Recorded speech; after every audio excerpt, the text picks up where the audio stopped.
1936 November 16న Chirukuri Venkata Subbarao, Venkata Subbamma దంపతులకు కృష్ణా జిల్లా పెదపారుపూడిలో జన్మించారు రామోజీరావు.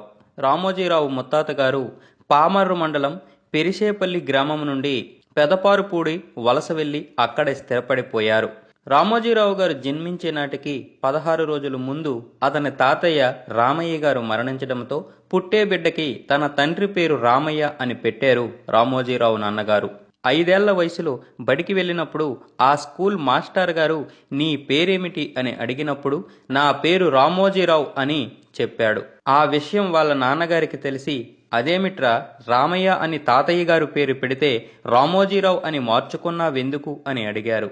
రామయ్య అంటే ముసలోళ్ల పేరులా ఉంటుందని నేనే మార్చుకున్నాను నాన్న అని రామోజీరావు ఆయనకి సమాధానం చెప్పాడు.